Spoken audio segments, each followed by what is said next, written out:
Meu nome é Jorge Marcelino e sou um dos astrônomos aqui da Fundação Planetário da cidade do Rio de Janeiro. E, como prometi no vídeo anterior, vou falar sobre a origem das constelações da Mesopotâmia e a sua relação com os fenômenos cíclicos observados pelos habitantes daquela região.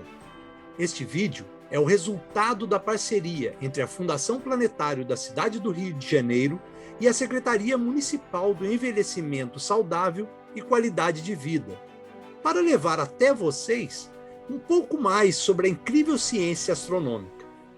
A Mesopotâmia, literalmente região entre rios, é a área compreendida entre os rios Tigre e Eufrates, conhecida também como parte do crescente fértil que seguia até o Egito. Caracterizava-se por regiões desérticas com poucos rios caudalosos. Atualmente, a Mesopotâmia abarca uma grande parte do território do Iraque. A origem da astronomia ocidental aconteceu, em grande parte, pelo desenvolvimento do conhecimento dos povos sumérios, acadianos, babilônicos, caldeus e assírios que habitaram essa região. Utilizando uma escrita cuneiforme, foram os primeiros povos a conceber uma escrita não pictórica, ou seja, de desenhos e símbolos. Os registros sobre os mais variados assuntos, como o cotidiano, econômico e político, eram gravados em tabuletas de argila. Porém, esta escrita era dominada apenas por uma ínfima parcela da população, como escribas e sacerdotes. A quase totalidade da população continuava a repassar seus conhecimentos através da oralidade, ou seja, de mensagens faladas e contos durante as rodas ao redor das fogueiras. Os povos da Mesopotâmia eram politeístas, acreditavam em diversos deuses, seres divinos responsáveis pelos mais diferentes fenômenos naturais. Por isso, no início, eles observavam os astros por motivos místicos. Posteriormente, deixaram as razões místicas e passaram a observar o céu por razões práticas, pois notaram que os fenômenos aconteciam de forma cíclica e não mais eram causados por razões sobrenaturais ou traziam mal agouros. Assim, incluíram a matemática em suas observações. Devido à falta de um calendário e às contínuas observações do deslocamento do Sol, da Lua, das estrelas e dos planetas, esses povos começaram a associar o nascer e o pôr de grupos de estrelas com o nascer e o pôr helíaco, para determinar alguns parâmetros importantes. Não podemos esquecer que viviam em uma região desértica, e o ciclo de chuvas era importantíssimo para eles.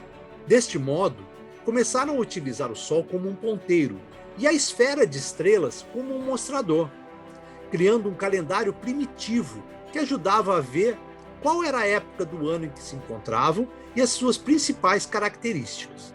Criaram um conceito de horizonte e, através de observações sistemáticas, perceberam que o Sol não nasce todos os dias no mesmo ponto, determinando os chamados solstícios e equinócios, e desta forma encontraram a duração do ano. A astronomia desses povos era tão complexa que determinaram todas as principais referências da astronomia esférica, como os polos, o eixo de rotação e, incrivelmente, até a precessão dos equinócios, um componente do movimento terrestre que tem um período de quase 26 mil anos, bem parecido com o movimento do peão quando está perdendo a velocidade. Eles conheciam principalmente as constelações que chamamos hoje de zodiacais.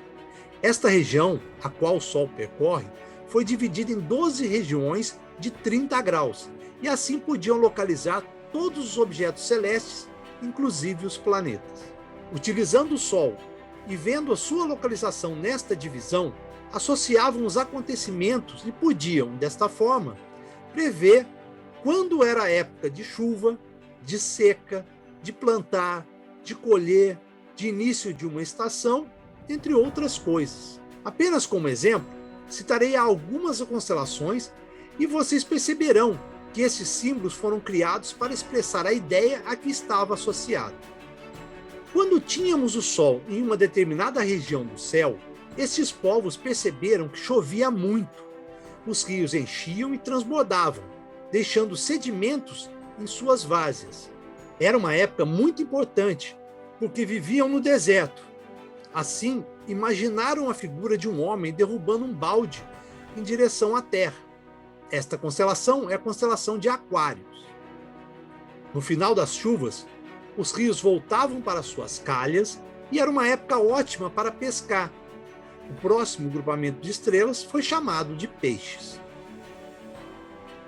Outro grupo de estrelas, ou divisão muito importante, era quando chegava o período de seca ou falta de chuva, pois os pequenos lagos e rios mais distantes secavam, fazendo com que animais migrassem destes pontos para as beiras dos rios e traziam também os predadores.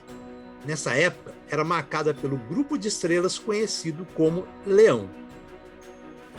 Quando ocorria um dos equinócios, ou seja, quando a duração do dia era igual à noite, criou-se a imagem de uma balança, ou Libra.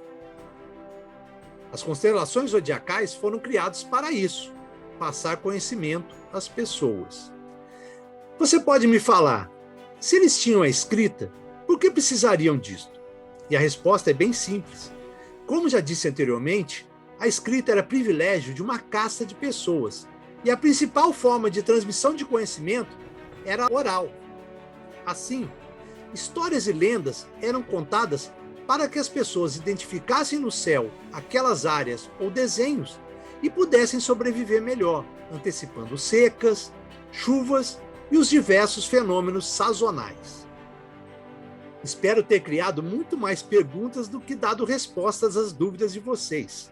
Por isso, em breve, teremos mais programas como este, apresentados pelos diversos astrônomos da Fundação Planetária em parceria com a Secretaria do Envelhecimento Saudável e Qualidade de Vida.